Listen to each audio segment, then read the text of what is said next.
ADE. Si el presente es de lucha, el futuro es nuestro. Muy buenas tardes a cada uno y a cada una de los profesores y profesoras.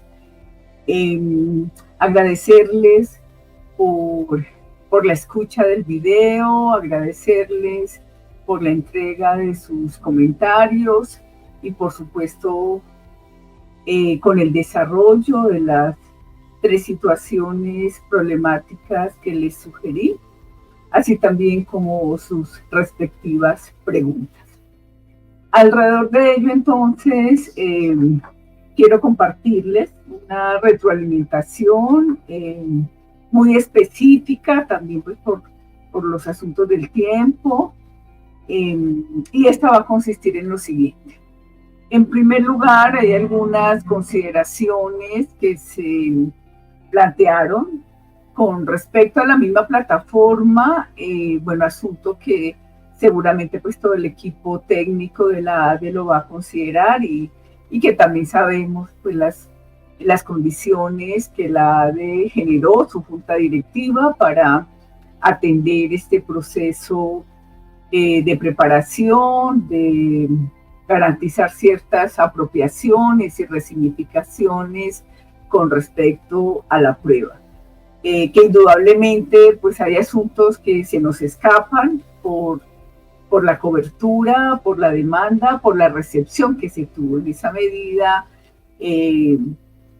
lo correspondiente al robustecimiento de la conectividad, los temas con respecto a la cobertura, el acceso, la necesidad de tener unos tiempos e interacciones sincrónicas.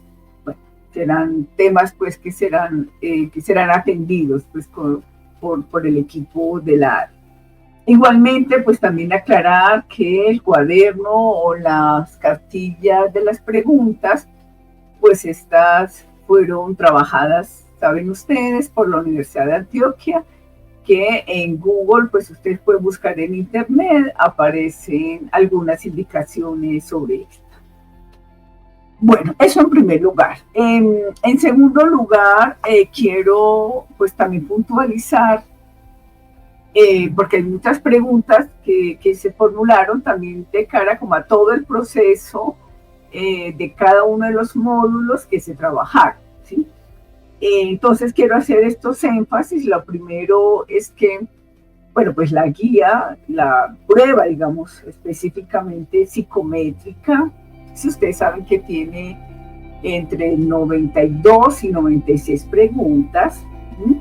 Que esta es una guía pues que se le denomina prueba pedagógica, en la cual se elaboraron seis guías específicas por grupo poblacional, entre ellos pues coordinadores, docentes orientadores, rector y director rural, profesores de preescolar y profesores de básica primaria, secundaria y media.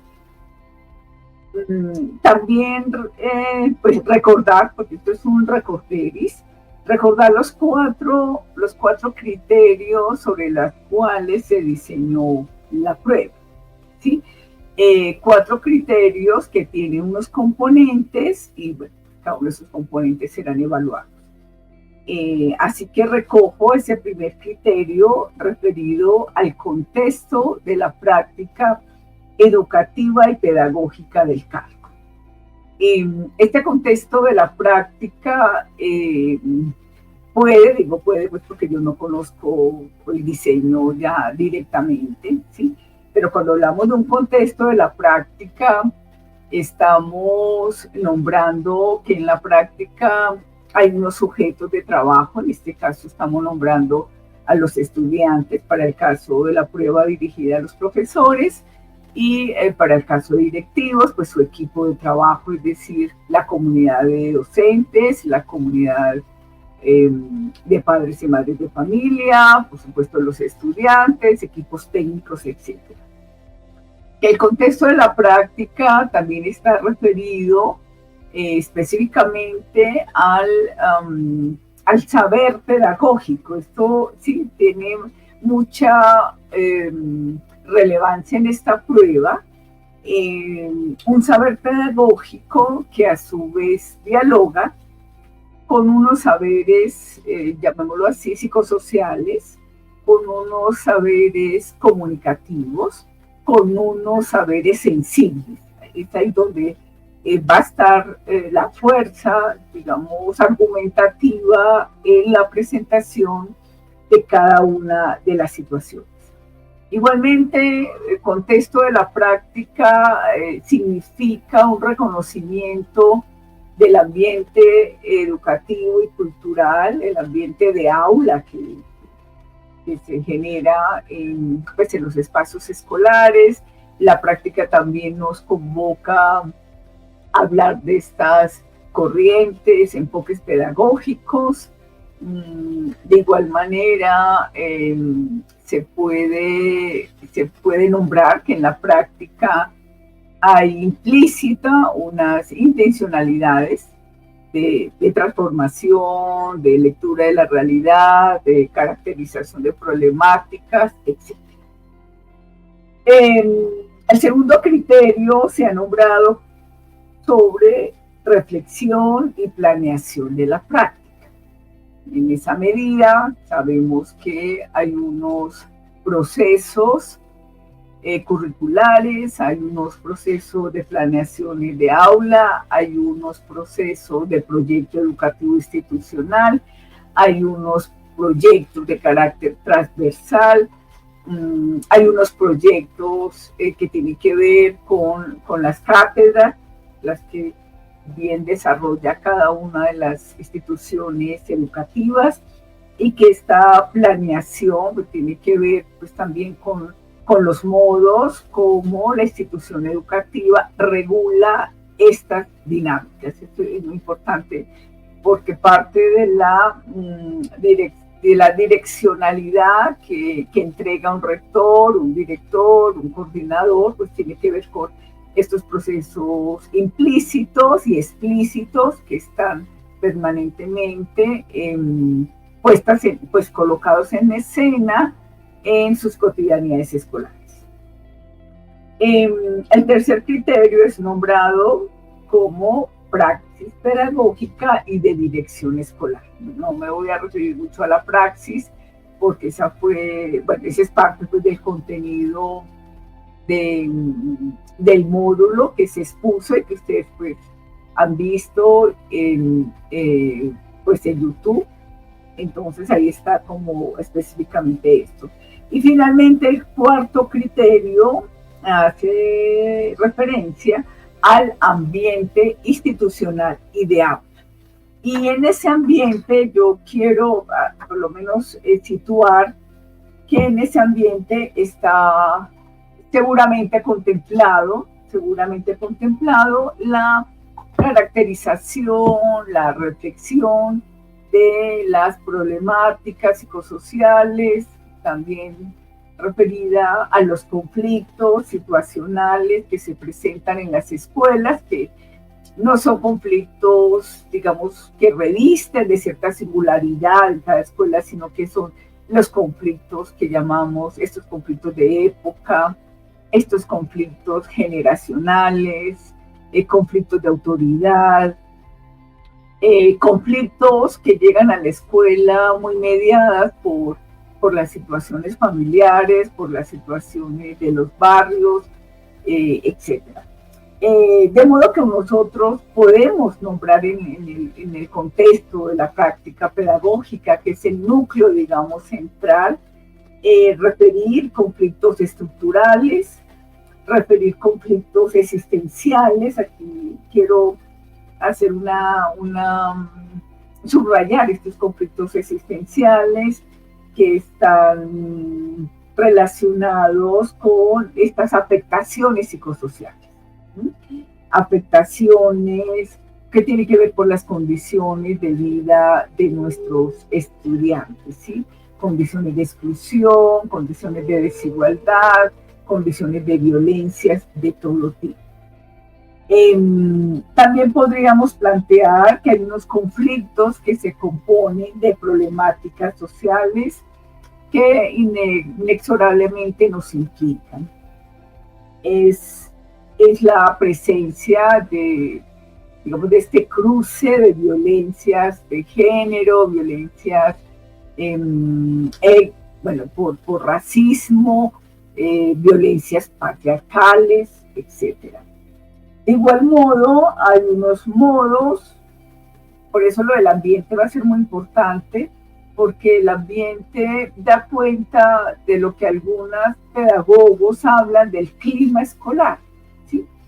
Y el clima escolar da cuenta de los estilos de gobernabilidad que se tienen, da cuenta de los gestos pedagógicos que se entregan a los estudiantes o que nos entregamos también entre las mismas comunidades, da cuenta de las responsabilidades pedagógicas, bueno, etc. En esa medida, haciendo una síntesis de este asunto del ambiente, sabemos que hay unas tipologías de los conflictos, podemos indicar que son conflictos cognitivos, conflictos socioculturales, conflictos producidos por estas condiciones, como les digo, de desigualdad, de violencia, y conflictos de representación.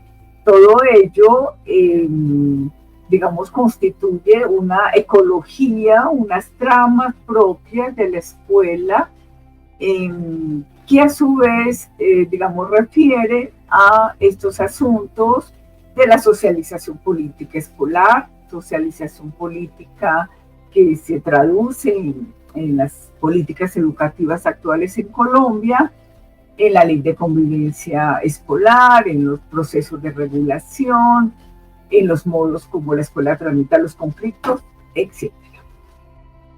Bueno, lo tercero, algunas consideraciones con la prueba psicométrica. Ustedes han escucharon al profesor que específicamente trabajó los elementos, las condiciones, el alcance de esta prueba. Yo solamente quiero hacer referencia que esta prueba pues tiene una estructura de tres, digamos como de tres núcleos o tres componentes. La primera, pues, por los distintos ejercicios que se han hecho, está lo de la situación o contexto, es decir, una descripción argumentativa de situaciones problemáticas referida a estos temas de los juicios situacionales. La segunda, que tiene que ver con la potencialidad pedagógica, y quiero entender que esta potencialidad pedagógica pues se mueve también en tres planos.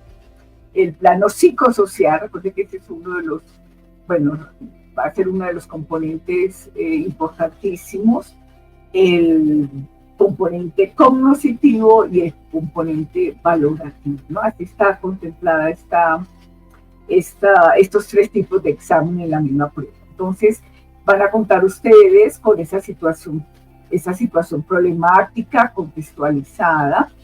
Luego se nombra unos enunciados orientadores, ¿sí? Como la rúbrica bajo la cual ustedes van a atender esa tercera parte de la estructura de cada pregunta, en la que van a encontrar 4 opciones de respuesta, es decir, una configuración de un test bajo la selección múltiple, ¿sí? Bueno, ese es parte del contexto de las preguntas. Había una consideración muy reiterada en los sondeos de opinión que ustedes realizaron en torno a la misma pregunta que ustedes se formulan de cómo se puntean las pruebas. Bueno, pues esa información yo no la tengo, creo que ese registro no lo conocemos, por eso no podemos dar cuenta, digamos, de una aproximación a este asunto. Lo otro es importante decir que efectivamente el tipo de respuestas que se ponen de opción son muy dilemáticas. ¿Sí? Y digo dilemáticas porque en los mismos 3 casos que yo sugerí, ¿sí? Nos movemos en esta construcción de posibilidades de respuestas. Y por ello también me parece importante decir que tal como está diseñada la prueba en los distintos ejercicios que se han planteado, es importante decir que hay bueno, es mi lectura, un enfoque prescriptivo en este tipo de respuestas, que también ustedes se van a encontrar, porque el número de preguntas pues, es bastante numeroso, 92, 96. Se van a encontrar también con unas probabilidades, es decir, con un juego de probabilidades para seleccionar estas respuestas, que el énfasis está colocado, reitero esto, en la potencialidad pedagógica. No sabemos, y creo que no está así registrada, la especificidad de algunos o los saberes disciplinares de los maestros y maestras, o saberes científicos. Parece que la prueba está planificada, diseñada, más, insisto, en este carácter de saberes pedagógicos que dialogan con estos saberes psicosociales, comunicativos, pues en la prueba se llama también de altas capacidades intelectuales. Bueno, otra de las consideraciones, preguntas, estaba muy referida a que pudiéramos proponer algunas indicaciones, algunas orientaciones sobre el tipo de lectura, porque en la prueba pues se hace mucho énfasis que hay un tipo de lectura interpretativa. De modo que, pues, es recordar que una lectura interpretativa primero se sostiene en una lectura comprensiva, que acá nos movemos, como les planteaba en el video, en una relación dialéctica y hermenéutica, es decir, una relación dialéctica en torno a esta reflexión-acción y una relación hermenéutica que leemos, pues digamos, en clave de comprensión. En esa medida, una lectura comprensiva que ustedes mañana, cada una va a hacerte estas 96 preguntas. Ante todo, es un proceso de interacción entre el pensamiento y el lenguaje. Por ello va a ser muy importante la apropiación de conceptos que ustedes tengan en cada uno de los componentes de la prueba. Va a ser muy importante que ustedes se detengan mucho en la reflexividad, ¿sí? de mirar esas opciones y bueno, pues, dilucidar, inferir cuál sería la respuesta más pertinente. Que cuando hablamos de una lectura comprensiva, estamos, por supuesto, construyendo unas representaciones de la respuesta, así también como unas valoraciones, que es lo que indica el tipo de preguntas, el alcance de las preguntas y la misma estructura de las preguntas. Sabemos que estas valoraciones se mueven también o tienen, digamos, 3 características, porque una lectura comprensiva puede ser literal, puede ser inferencial, y también encontramos que puede ser una lectura de modo crítica. Se combinan estos 3 tipos de lectura, ¿sí? Sabemos que una lectura literal significa que van a encontrar ustedes unas respuestas explícitas, directas, objetivas.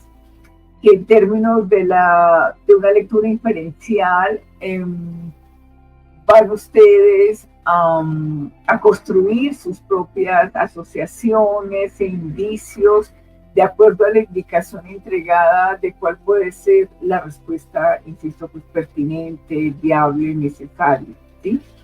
Y crítica pues nos va a posibilitar poner en escena en la lectura que ustedes van a hacer, pues también unas capacidades, y solamente voy a nombrar algunas capacidades: la capacidad de la atención, de la recepción, de la decodificación, insisto, del manejo de los conceptos, manejo, digo, en la claridad conceptual que ustedes tengan, tanto de las situaciones como del contexto al cual hace referencia y pues sus conceptos.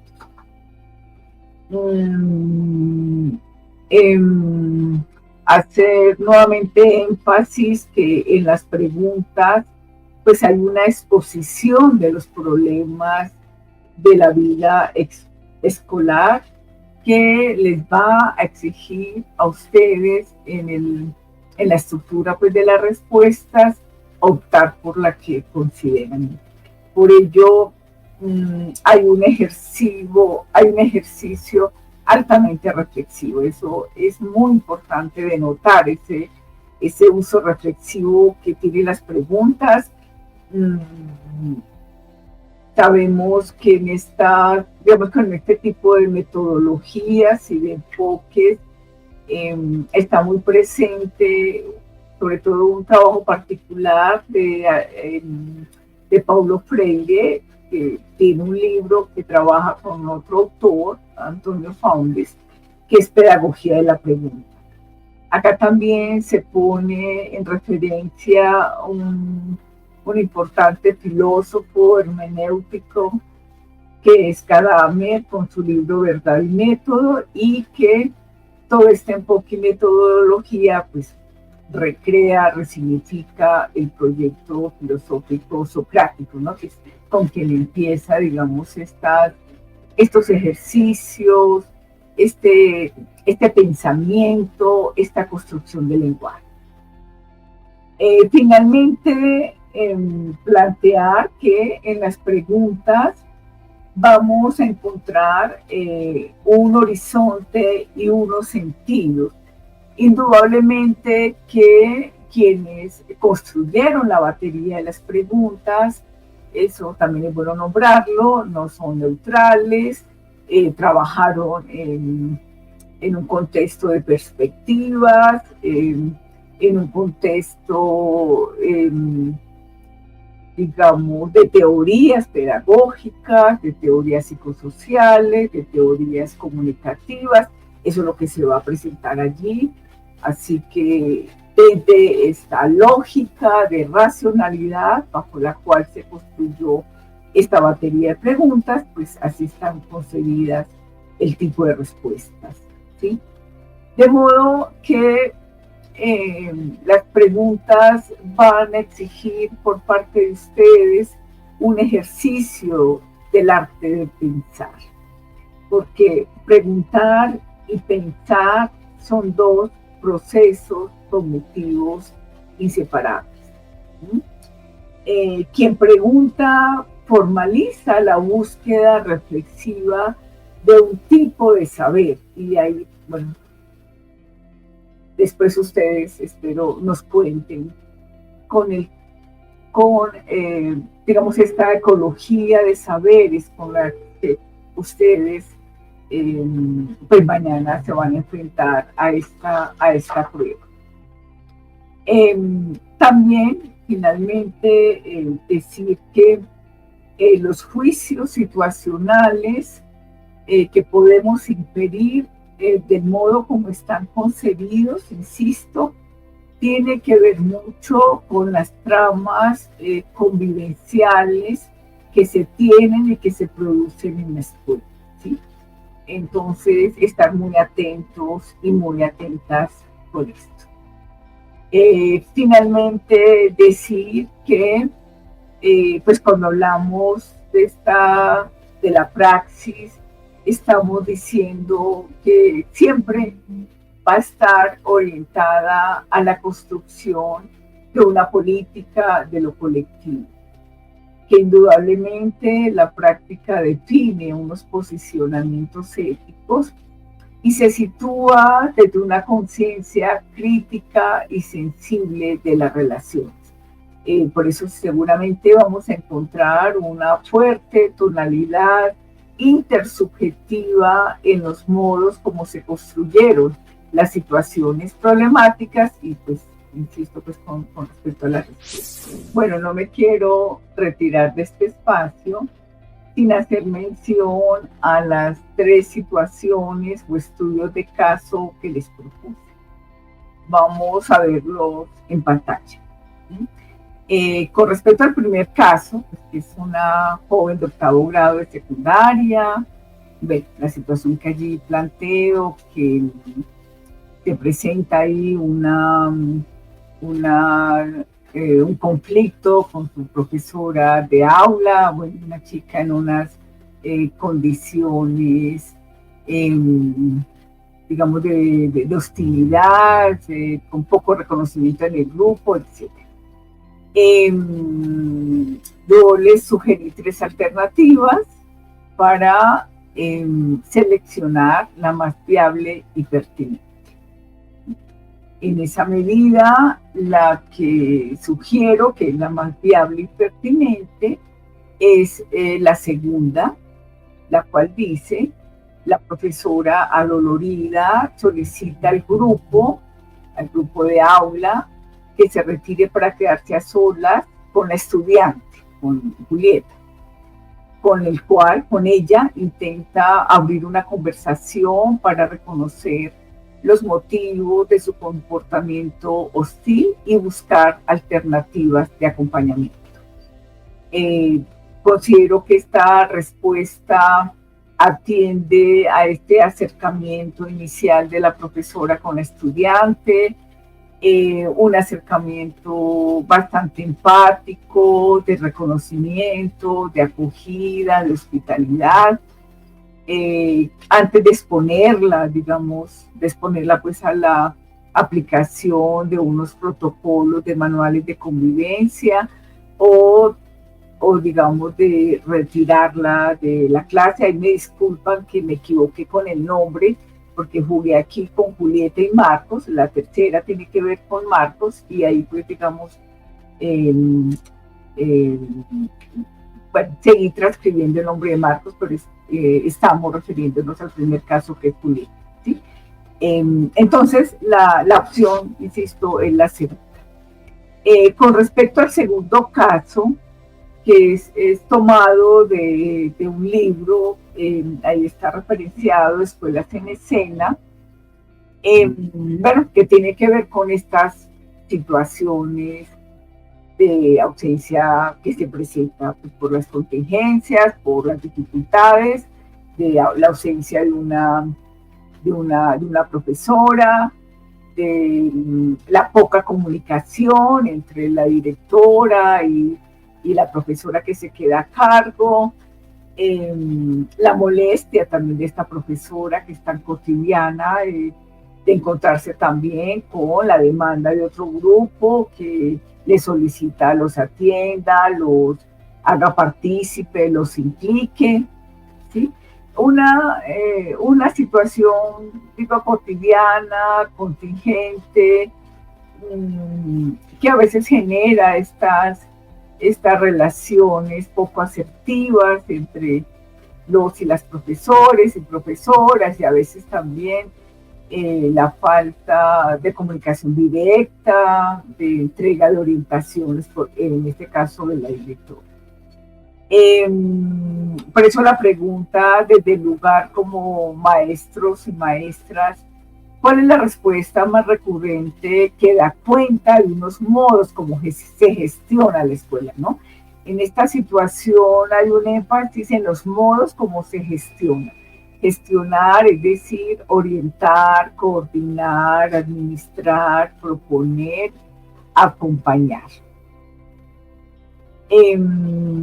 La respuesta entonces es la existencia de una representación pedagógica tradicional de la escuela, y en este caso de la profesora, pues según el dictamen a veces tradicional y conversado y conservador, se estima que un curso es un curso, que los estudiantes pertenecen a un área en particular.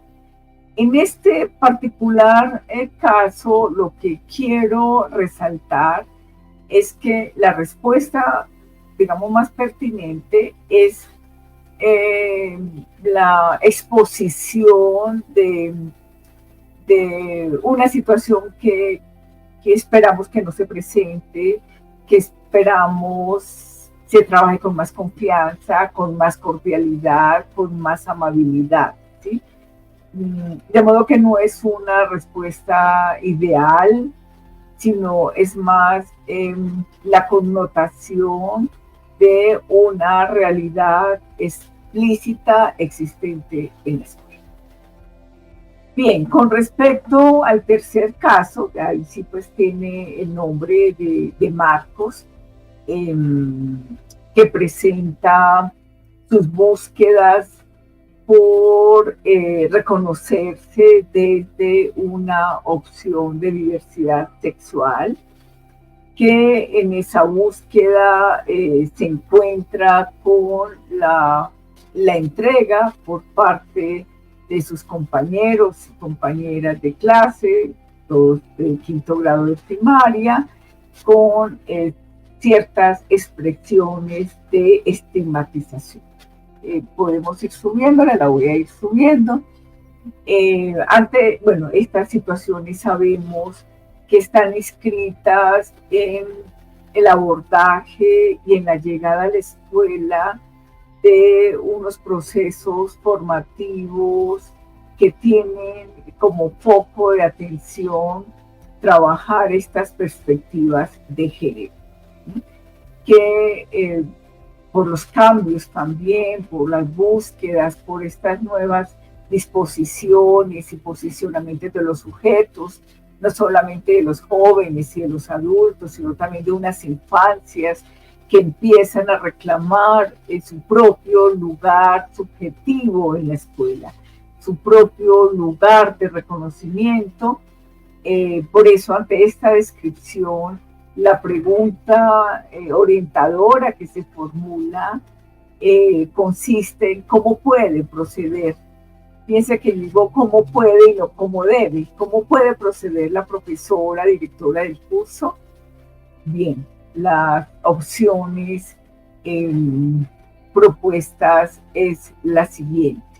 Bueno, están las tres, pero digo, la que es más pertinente seleccionar es la tercera.